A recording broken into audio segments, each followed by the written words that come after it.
This, as far as I'm concerned, is the best Hot Wheels premium boxed set collector set. These things don't really have like good naming conventions. I feel like it's like, um, I mean, if you're buying them at Walmart, it doesn't matter, right? If you live close to a Walmart, if you have a car, um, but you know, like if you want to find it on eBay or whatever, it's like impossible because this one, what is it called? Like, I think the quote unquote name on the street for them is like the um shoot, what you call it, the car classic race cars, classic racers, but like it doesn't really have a name, right? It just I think on the box you just say you just see Hot Wheels Premium and then car culture, and that's it. You might have to specify like the one was a Porsche 917K or whatever, but yeah, it's not going to be that easy to find. I got this online from Walmart. Um, it was really nice. It was call it collector set number 4, which I guess is kind of helpful. Yeah, like I said, this to me is the best one. The first one, Nissan, is pretty okay. Don't care about it either way. I got it for a fairly okay price. I'm happy that I got it. Um, $35, right? It's not too bad. Although, like a day after I bought it, the price dropped like by another $4. Now, of course it did. The Fast and the Furious one, I don't really care. Um, the charger is easily accessible, even though it's not exactly the same, but pretty much the same. The other two, the the the Vento, the Jetta slash Vento is like heavily modified, and both of the Vento as well as the Supra have like crazy movie decos. I don't really care about that. The Gassers one is pretty cool. I know Gassers is very hot, but this to me is the best. And let's just get the hauler out of the way first. It doesn't really do much, does it? It's the Carry On, I think it's called, right? We've seen this a few times. The first one was the Skyline van, which I don't have because it's stupid expensive. But excuse me, I do have this one for the Jaguar set. The that comes with the Jaguar E-Type Lightweight, which is perfect. Both of them look great in British Racing Green. And this one, I don't really know if this is like supposed to be replicating any sort of livery. I don't know, but I feel like it should, right? Because everything else in the set is based on like a specific design. Hot Wheels transport road 24/7 roadside assistance is kind of like a triple A or whatever. I don't know a lot of these terms because I haven't driven a car a lot. Definitely not in the U.S. I've never had to call for AAA or anything like that. It's an okay hauler. All of those need to have one. I don't hate them, but rather have like a couple more proper premium cars, right? Especially like I said, this is the best set, so a couple more of the stuff in the same vein would be great. I feel like this set isn't as popular as the other two. The Fast and the Furious one isn't really that popular, but I feel like the reason it's not as popular as the Caster one or the Nissan one is just because it doesn't really have like one hype car. The Casters obviously have the 55 Bel Air Gaster, which is super hyped up, and the Nissan set had the 510 wagon.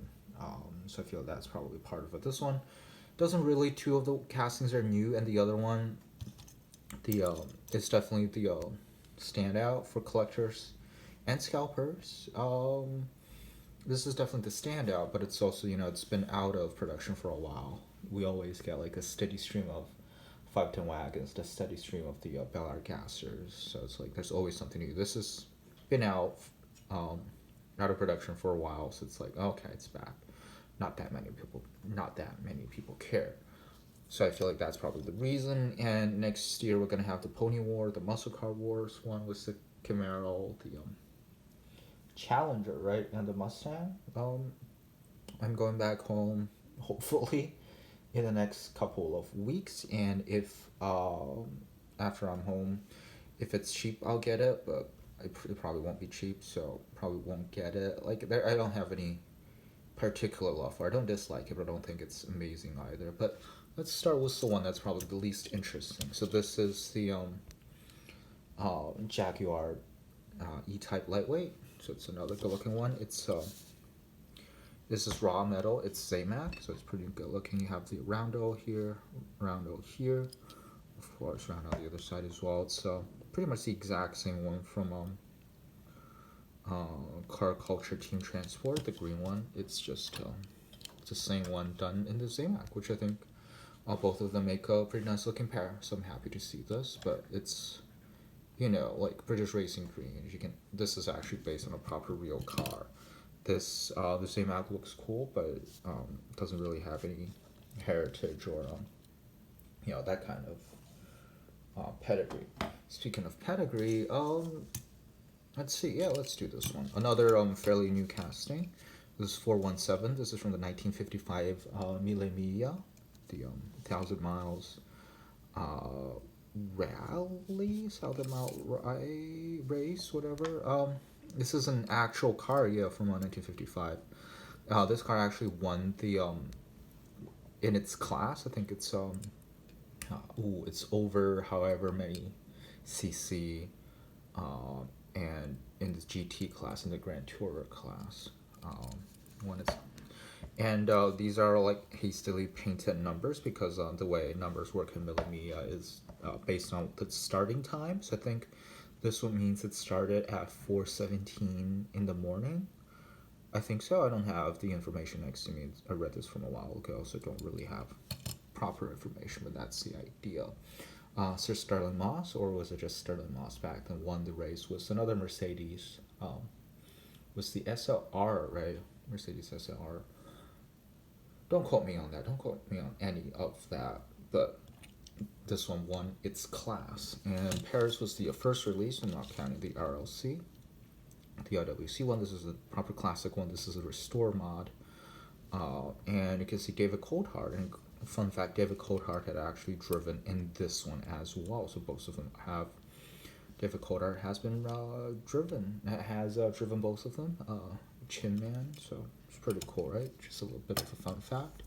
Last but not least, for me, this is really cool. The 917 is one of the best looking race cars, in my opinion. I do love sports car racing. I do love prototypes.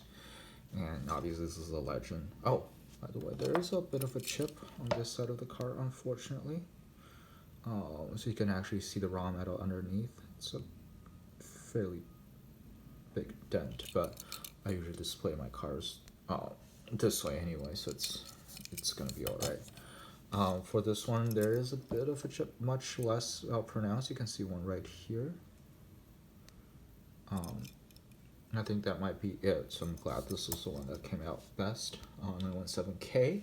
The box says KH, which is incorrect.